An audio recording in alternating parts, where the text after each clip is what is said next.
1 meter around. Okay? Also, they are not heavy enough to set up landmine. They're just only 1 to 1.5 kilogram weight. Okay? And they work faster than the machine. Okay? Like one tennis wheel, okay? They can detect just only 30 minutes in one tennis court size. Okay? But for the deminer, if they use the machine, they spend 4 days. Why our hero work faster?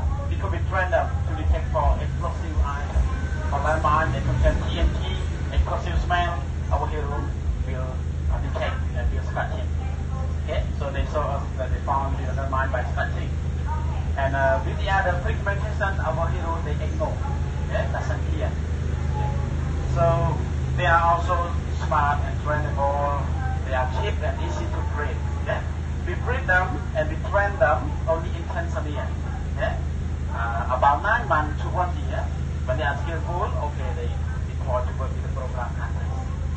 With the measure we train them, I think